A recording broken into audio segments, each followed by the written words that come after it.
할렐루야. 8월 4일 월요일 새벽 기도를 시작하겠습니다. 사도신경으로 우리의 신앙을 고백합니다. 나는 전능하신 아버지 하나님 천지의 창조주를 믿습니다. 나는 그의 유일하신 아들 우리 주 예수 그리스도를 믿습니다. 그는 성령으로 잉태되어 동정녀 마리아에게서 나시고 본디오 빌라도에게 고난을 받아 십자가에 못 박혀 죽으시고 장사된 지 사흘 만에 죽은 자 가운데서 다시 살아나셨으며 하늘에 오르시어 전능하신 아버지 하나님 우편에 앉아 계시다가 거기로부터 살아있는 자와 죽은 자를 심판하러 오십니다. 나는 성령을 믿으며 거룩한 공교회와 성도의 교제와 죄를 용서받는 것과 몸의 부활과 영생을 믿습니다. 아멘.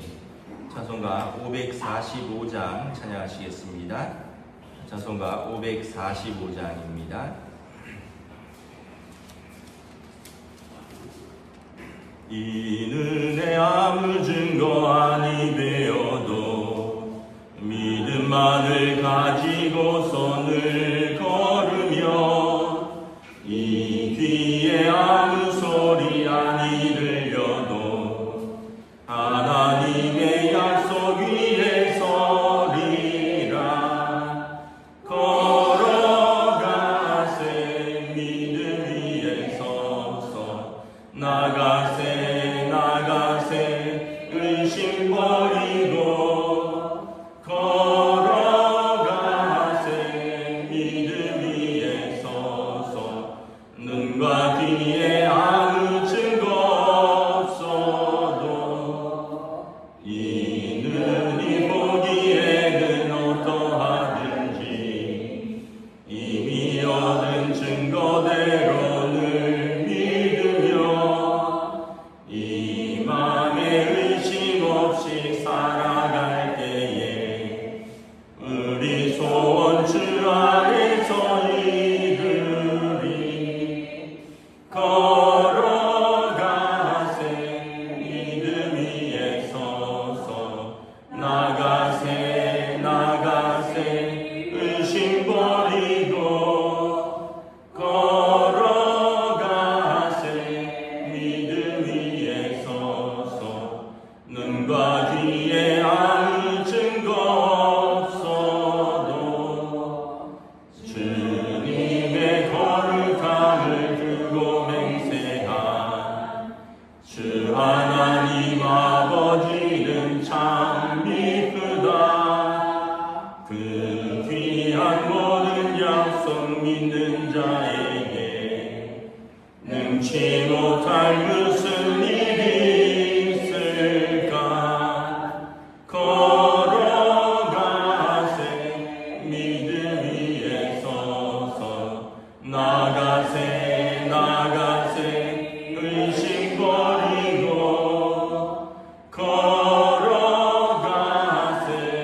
믿음 위에 서서 눈과 귀에 아무 증거 없어도. 아멘. 오늘 우리 주신 하나님 말씀은 구약 성경 에스겔서 12장 1절에서 28절까지 말씀입니다. 구약 성경 에스겔서 12장 1절에서 28절까지 말씀, 저 여러분이 한 절씩 교도하겠습니다. 또 여호와의 말씀이 내게 임하여 이르시되 인자야 내가 반역한 족속 중에 그들은 볼 눈이 있어도 보지 못하고 들을 귀가 있어도 듣지 아니하나니 그들은 반역하는 족속임이라. 인자야 너는 포로의 행장을 꾸리고 낮에 그들의 목전에서 끌려가라. 내가 내 처소를 다른 곳으로 옮기는 것을 그들이 보면 비록 반역하는 족속이라도 혹 생각이 있으리라. 너는 낮에 그들의 목전에서 내 포로의 행장을 밖에 내놓기를 끌려가는 포로의 행장같이 하고 저물 때 너는 그들의 목전에서 밖으로 나가기를 포로되어 가는 자 같이 하라. 너는 그들의 목전에 성벽을 뚫고 그리로 따라 옮기되 캄캄할 때 그들의 목전에서 어깨 메고 나가며 얼굴을 가리고 땅을 보지 말지어다. 이는 내가 너를 세워 이스라엘 족속에게 징조가 되게 함이라 하시기로 내가 그 명령대로 행하여 낮에 나의 행장을 끌려가는 포로의 행장같이 내놓고 저물 때 내 손으로 성벽을 뚫고 캄캄할 때 행장을 내다가 그들의 목전에서 어깨에 메고 나가니라. 이튿날 아침에 여호와의 말씀이 또 내게 임하여 이르시되 인자야 이스라엘 족속 곧 그 반역하는 족속이 내게 묻기를 무엇을 하느냐 하지 아니하더냐. 넌 그들에게 말하기를 주 여호와의 말씀에 이것은 예루살렘 왕과 그 가운데 있는 이스라엘 본 족속에 대한 묵시라 하셨다 하고 또 말하기를 나는 너희 징조라. 내가 행한 대로 그들도 포로로 사로잡혀 가리라. 우리가 성벽을 뚫고 행장을 그리로 가지고 나가고 그 중에 왕은 어두울 때 어깨에 행장을 메고 나가며 눈으로 땅을 보지 아니하려고 자기 얼굴을 가리리라 하라. 내가 또 내 그물을 그의 위에 치고 내 올무에 걸리게 하여 그를 끌고 갈대아 땅 바벨론에 이르리니 그가 거기에서 죽으려니와 그 땅을 보지 못하리라. 내가 그 호위하는 자의 부대들을 다 사방으로 훑고 또 그 뒤를 따라 칼을 빼리라. 내가 그들을 이방인 가운데로 흩으며 여러 나라 가운데 해친 후에야 내가 여호와인 줄을 그들이 알리라. 그러나 내가 그중 몇 사람을 남겨 칼과 기근과 전염병에서 벗어나게 하여 그들이 이르는 이방인 가운데에서 자기의 모든 가증한 일을 자백하게 하리니 내가 여호와인 줄을 그들이 알리라. 여호와의 말씀이 또 내게 임하여 이르시되 인자야 너는 떨면서 내 음식을 먹고 놀라고 근심하면서 내 물을 마시며 이 땅 백성에게 말하되 주 여호와께서 예루살렘 주민과 이스라엘 땅에 대하여 이르시기를 그들이 근심하면서 그 음식을 먹으며 놀라면서 그 물을 마실 것은 이 땅 모든 주민의 포악으로 말미암아 땅에 가득한 것이 황폐하게 됨이라. 사람이 거주하는 성읍들이 황폐하며 땅이 적막하리니 내가 여호와인 줄을 너희가 알리라 하셨다라. 여호와의 말씀이 또 내게 임하여 이르시되 인자야 이스라엘 땅에서 이르기를 날이 더디고 모든 묵시가 사라지리라는 너희의 이 속담이 어찌 됨이냐. 그러므로 너는 그들에게 이르기를 주 여호와께서 이같이 말씀하시기를 내가 이 속담을 그치게 하리니 사람이 다시는 이스라엘 가운데에서 이 속담을 사용하지 못하리라 하셨다 하고 또 그들에게 이르기를 날과 모든 묵시의 응함이 가까우니 이스라엘 족속 중에 허탄한 묵시나 아첨하는 목소리 다시 있지 못하리라 하라. 나는 여호와라. 내가 말하리니 내가 하는 말이 다시는 더디지 아니하고 응하리라. 반역하는 족속이여 내가 너희 생전에 말하고 이르리라. 나 주 여호와의 말이니라 하셨다라. 여호와의 말씀이 또 내게 임하여 이르시되 인자야 이스라엘 족속의 말이 그가 모든 묵시는 여러 날 후의 일이라. 그가 멀리 있는 때에 대하여 예언하였다느니라. 그러므로 너는 그들에게 이르기를 주의 여호와의 말씀에 나의 말이 하나도 다시 더디지 아니할지니 내가 한 말이 이루어지리라. 나 주 여호와의 말이니라 하셨다 하라. 아멘. 할렐루야. 또 새로운 하루, 새로운 한 주가 시작됩니다. 하나님께서 은혜와 평강으로 함께해 주시기를 축복합니다. 또 폭우가 온다고 했는데 남쪽에 전라도 쪽, 호남 쪽은 온 것 같은데 서울 쪽은 아직 괜찮은 것 같습니다. 그러니까 또 무더위, 폭우, 폭염 모두 조심하셔야 될 것 같습니다. 오늘 말씀은 이제 에스겔에게 하나님이 말씀을 주시는 것이죠. 구약 시대에서 이제 하나님께서 선지자를 통하여 말씀을 주십니다. 선지자를 통하여 주시는 말씀을 주시는 이유는 뭐냐면 두 가지예요. 하나는 그들의 죄를 지적하고 회개하라라는 것이고요. 두 번째는 이제 아직 기회가 있다는 거예요. 회개하면 살고 그대로 쭉 회개하지 않고 그대로 가면 망한다. 이거를 선지자를 통해서 말씀을 하시는 것입니다. 그래서 선지자는 말로도 행하고요, 행위로도 행합니다. 어떤 행동을 통해서 사람들이 왜 그런 일을 하느냐? 그러면 이제 하나님께서 나에게 이렇게 하라 하셨는데 이게 이러한 의미다 이렇게 말하는 거죠. 오늘날은 참 감사하게 우리에게 성경을 주셨습니다. 그래서 하나님께서 우리에게 성경을 통해서 하나님 말씀하시고 하나님의 뜻을 계시하여 주시죠. 근데 그때나 지금이나 이제 동일한 점은 그때도 2절에 보면 그들이 눈이 있어도 보지 못하고 귀가 있어도 듣지 아니하고 반역하는 족속이라. 마음이 굳어서 들어도 듣는 척하지 않고 봐도 본 것을 인정하지 않는다는 거예요. 그래서 그때도 하나님이 선지자를 보냈지만 선지자의 말을 듣고 선지자의 행위를 보았지만 그들이 여전히 돌이키지 않는다는 거예요. 오늘날도 어떤 면에서 보면 그런 말이 있죠. 우리가 성경이 있잖아요. 그래서 우리가 성경을 읽기도 하고 쓰기도 하고 성경을 여러 권 갖고 있잖아요. 집에도 있고 차에도 있고 다. 그런데 우리도 과연 하나님의 말씀을 하나님의 말씀으로 그렇게 진지하게 받아들이느냐? 어쩌면 구약의 백성이나 지금 우리나 하나님 보실 때는 큰 차이가 없을 수도 있겠다 이런 생각을 해봅니다. 오늘은 이제 행동을 통해서 에스겔에게 말을 하라는 거예요. 3절부터 이렇게 쭉 보면 포로의 행장을 꾸려서 이제 짐을 밖으로 내놓고 밤에 그것을 가지고 나가라는 거예요. 행장이라는 것은 이제 짐을 꾸리는 거죠. 어디 여행 같은 거 멀리 갈 때 한 일주일 가면 트렁크를 하나 꾸리잖아요. 그것처럼 이제 옛날에는 이제 행장을 꾸려서 어깨에 짊어 매거나 낙타 같은데 당나귀 같은데 실겠죠. 하나님께서 포로의 행장을 꾸리라. 그러니까 이제 잡혀가는 짐을 꾸리라는 거예요. 그래서 그걸 내놓고 또 밤에 이제 해 저물 때 그것을 가지고 나가라는 거예요. 그리고 5절에 보면 사람들이 보는데 성벽을 뚫고 그 행장을 지고 나가라는 거예요. 밤에.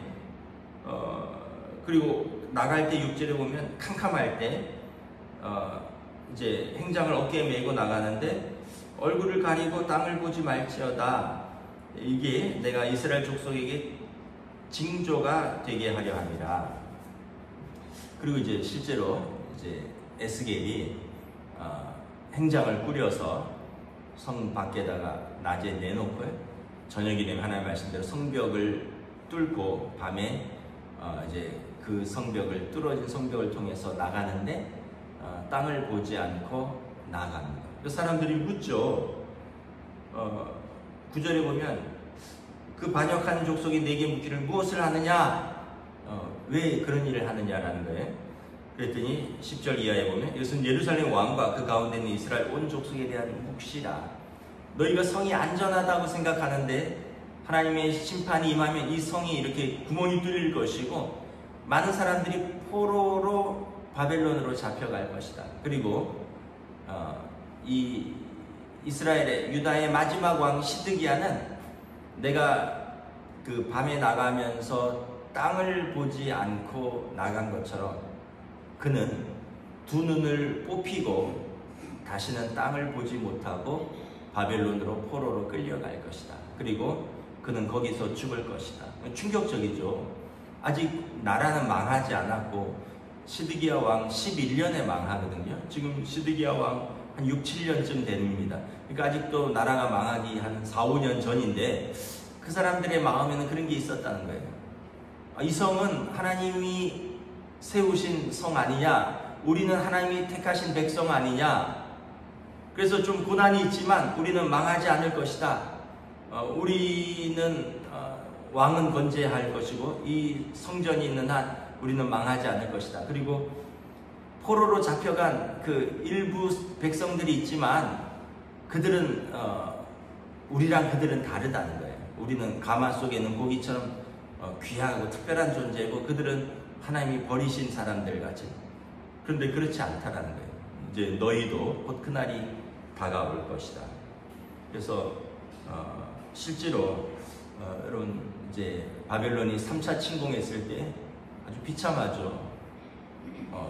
왕 치드기야 왕 앞에서 아들들을 다 칼로 죽이고요. 왕은 두 눈을 뽑고 이 손과 발에 쇠사슬로 묶여서 바벨론까지 끌려갑니다. 그 얼마나 먼 거리입니까? 1000km가 넘는 거리를 물론 뭐 술에 끌려갈 수도 있고 말에 타고 갔을 수도 있지만 손발에 무거운 쇠사슬을 차고 두 눈이 뽑혀서 고통스러운 가운데 그렇게 가서 거기에서 죽는 것이죠. 그러면서 여호와의 말씀이 18절에 너는 떨면서 음식을 먹고 놀라고 근심하면서 내 물을 마셔라.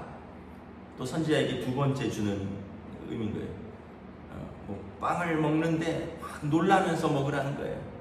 물을 마시는데 막 벌벌 떨면서 마시라는 거죠. 왜 그러느냐 하면 이 백성의 나중에 이 성에 있는 백성들이 이렇게 될 것이다. 뭘 먹어도 근심하고 뭘 마셔도 놀라고. 왜냐하면 나라가 망했거든요. 집이 불탔고 자녀들은 죽고 자기들은 포로로 끌려갔는데 뭘 먹어도 그게 먹는 거냐, 뭘 마셔도 그게 마시는 거냐. 왜냐하면 이 사람들이 22절에 이스라엘 땅에서 이런 묵시가 사라진다는 거예요. 어떤 속담이 뭐냐 하면 날이 더디고 모든 묵시가 사라지리라. 날이 더디다라는 얘기는 그런 날이 안 온다는 얘기예요. 모든 묵시가 사라지리라. 묵시는 하나님의 말씀이거든요. 그러니까 하나님의 심판은 오지 않을 것이다, 이런 얘기예요. 날이 더디고 모든 묵시는 사라질 것이다. 하나님께서 어떻게 자기 백성을 심판하실 수 있느냐? 그래서 이런 날은 오지 않을 것이다. 그래서 에스겔 선지자가 아무리 외쳐도 야, 여기 우리는 하나님이 택하신 백성이야. 이 성은 하나님이 세우신 성이야. 그런 날이 어떻게 오겠느냐, 이런 속담이 있다는 거예요. 그런데 너는 행위로 보여주라는 거죠. 음식을 벌벌 떨면서 먹고 물을 염려와 근심 가득히 마시면서 이게 고난의 떡과 눈물의 떡과 고난의 물을 마시라는 거죠. 왜냐하면 그 속담 날이 더디고 모든 묵시가 사라지리라는 것이 너희가 잘못된 생각이라는 것입니다. 이것은 허탄한 묵시고 아첨하는 복술이라는 거예요. 24절에 보면 허탄한 묵시, 아첨하는 복술. 그러니까 그들에게 회개를 돌이키게 하는 그런 하나님의 말씀이 아니라 그들의 죄를 괜찮다 계속 덮어주면서 별일 없다, 일어나지 않을 것이다 라고 하는 허탄한 묵시와 아첨하는 복술이라는 거예요. 그러나 25절에 나 여호와라 내가 말하리라. 더디다고 말하리라 응하는 자들에게 내가 생전에 말하고 이르리라. 그들이 곧 그것을 볼 것이다 라는 거예요. 그러므로 그들이 말하기를 이건 여러 날 후의 일이라 멀리 있는 때에 대한 예언이다 라는 거 말하는데 나는 너희에게 말한다. 이것은 속히 이루어질 일이다 라는 거예요. 여러분, 우리가 이걸 이제 우리는 뭐 전쟁 상황이나 포로 생활은 아니니까 또 우리가 이렇게 생각할 수 있겠죠. 아유, 그 하나님 나라는 멀리 있는 일이야. 죽고 난 뒤의 일이야.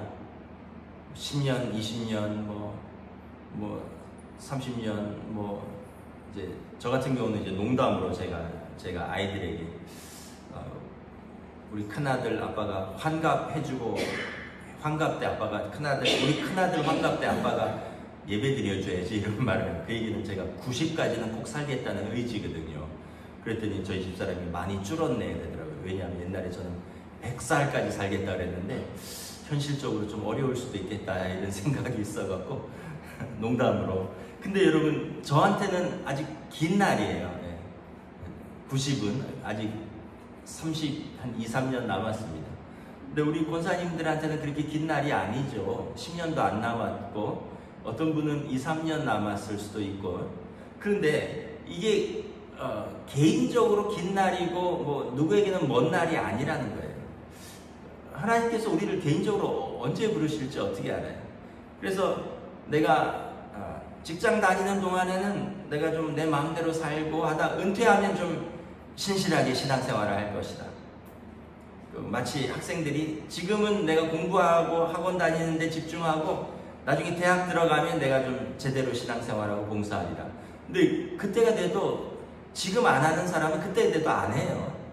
여러분 직장 다니면서 내가 바빠서 내가 예배 잘 못 드리고 뭐 내가 이제 뭐 신앙생활 제대로 못 하는데 은퇴해도 그렇게 습관으로 산 사람은 그때도 못 해요. 이거는 평소의 삶의 자세가 몸에 배어 있는 거거든요.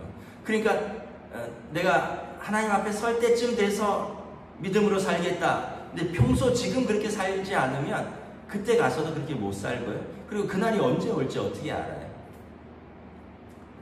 어제 우리 성영경 목사님께서 오셔서 말씀을 전하시고 사모님이 암투병 중이라 그러셨잖아요.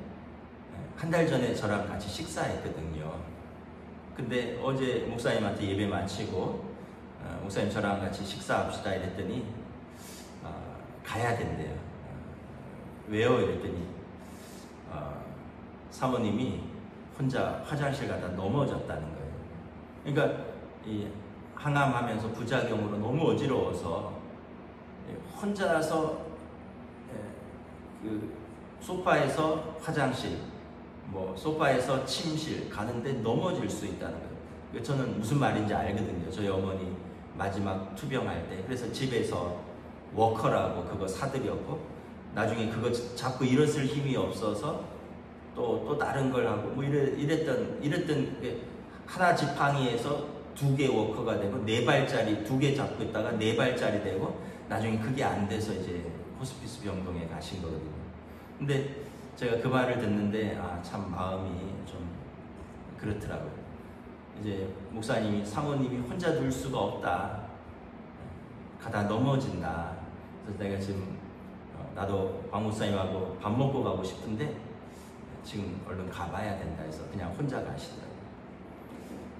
제가 20여 년간 이렇게 알고 있었고 그 사모님이 한 번도 아픈 적이 없었어요. 한 번도. 굉장히 건강한 체질이고요. 감기를 알아도 반나절이면 낫는, 그러니까 거의 아픈 적이 없어서 고통에 대해서 한 번도 몰랐어요. 그 목사님은 자주 아팠어요. 감기라든가 뭐 인후염이라든가 이런 거 자주 아프면 아프다 하면 아픈 거를 본인은 몰랐어요. 본인이 안 아프니까 남이 아프다 하는 것에 대해서 어떤지 몰랐대요. 근데 이번에 이제 극심하게 아픈 거죠. 암도 암이고 뭐또 진통제도 있고 항암도 있고 그러면서 이제는 하실 수 있는 게 거의 없다. 혼자서 하실 수 있는 것도 없고 누군가 도와줘야 되고 물론 이제 항암 잘하고 낫기를 우리가 기도하는데 이제 60이 안 되셨거든요. 저보다 한두 살 많은데 여러분 우리가 몸이 건강할 때 하나님 기회 주신 거예요. 열심히 예배드리고 열심히 봉사하고 여러분 아프면 아무 소용이 없어요. 그 돈 아끼는 거 다 병원비로 들어가요. 우리가 좋아하던 건 아무것도 못해요. 그렇게 시간이 많은 것 같은데 그 시간이 그렇게 고통스러워요. 사랑하는 사람과 뭘 할 수도 없고 그 시간, 그 장소가 굉장히 힘들어지는 거죠. 제가 우리 주변에 늘 누구에게나 일어날 수 있는 일이고요. 또 더 나아가서 이스라엘처럼 이것은 나라와 민족적으로도 일어날 수 있는 일입니다. 지금 태국하고 캄보디아가 지금 또 전쟁을 또 하고 있잖아요. 이스라엘과 하마스가 전쟁하고 있잖아요. 가자 지구에서 지난 1년간 어마어마한 사람들이 죽었대요. 어마어마한 사람. 러시아 우크라이나에는 어떻겠습니까? 그러니까 우리가 생각 잘 하셔야 돼요. 오늘 말씀처럼 묵시가 사라지고 날은 더디리라. 그 심판의 말씀은 나와 관계가 없다. 나에겐 많은 날이 남았다. 그런데 그건 모른다는 거죠. 다시 말하면 우리가 이 말씀을 듣는 순간 회개하고 이 말씀을 듣는 순간 깨닫고 이 말씀을 듣는 순간 믿음으로 사는 것이 중요하다는 거예요. 근데 이스라엘은 그렇게 하지 않았다는 거예요. 에스겔 선지자의 말씀을 들어도 무슨 말이냐, 이 성벽은 튼튼하고 예루살렘 성벽은 고지에 있거든요. 높은 곳에 있어서 튼튼하거든요. 이 성벽은 튼튼하고 우리 왕은 살아있고 하나님이 성전이 예루살렘 성전이 솔로몬 성전이 여기 서 있고 하나님께서 우리에게 주신 땅에서 그런 일이 일어나겠느냐? 이 멀지 않았다라는 거죠. 말씀을 마치겠습니다. 우리가 그렇게 아끼는 것, 하나님이 이렇게 부르시면 그냥 다 놓고 가야 되는 거예요. 그것 때문에 믿음도 저버리고, 그것 때문에 관계도 깨뜨리고, 그것 때문에 사명도 저버리고, 그렇게 살다가 하나님 부르실 때 아무것도 못 가지고 가고 아무것도 못하고 하나님 앞에서 저와 여러분이 몇 달란트를 거두었느냐 했을 때 우리가 그냥 땅에 파묻어 두었습니다 라고 말한다면 저와 여러분이 부끄럽지 않을까. 더 나아가서 심판으로까지 나아갈 수 있다. 그러므로 오늘 주어진 시간에, 오늘 주어진 삶에서 여러분 아끼지 말고 우리의 삶을 살아갈 수 있기를 우리 주님의 이름으로 축복합니다. 기도하겠습니다. 하나님의 은혜를 감사합니다. 오늘 주신 말씀을 통하여 참으로 하나님께서 선지자를 행위를 통하여 그 왕과 그 성벽과 그 백성에 대해서 경고하십니다. 이 성은 허물어질 것이고 너희들은 포로의 행장을 꾸려서 어느 날 바벨론으로 끌려갈 것이며 너희 왕은 눈을 가리고 땅을 보지 못하고 바벨론으로 포로로 끌려갈 것이다. 너희가 먹는 음식에 대해서 염려와 근심이 있고 너희가 마시는 음료에 대해서 두려움으로 마시는 때가 올 것이다. 너희 입으로 날은 더디고 묵시는 사라진다 하였으나 하나님께서 이제 그 묵시가 속히 이루는 것을 보리라 말씀하십니다. 오늘 우리의 삶에서도 우리가 늘 깨어있고 또 말씀에 반응할 수 있기를 원합니다. 우리가 잠시 말씀을 듣고 또 깨닫는 것 같으나 우리는 또 잊어버리고 또 그 말씀은 나와 상관이 없는 것처럼 살 때가 많이 있습니다. 그러나 다시 한번 누구에게도 예외가 될 수 없는 그러한 하나님의 말씀, 또 누구도 예외가 될 수 없는 그때가 온다는 것을 기억하고 지금 내가 하나님의 말씀으로 응답하며 살아갈 수 있도록 성령님 인도하여 주시옵소서. 감사를 드리오며 우리 주 예수 그리스도 이름으로 기도드리옵나이다. 아멘. 하늘에 계신 우리 아버지의 이름을 거룩하게 하시며 아버지의 나라가 오게 하시며 아버지의 뜻이 하늘에서와 같이 땅에서도 이루어지게 하소서.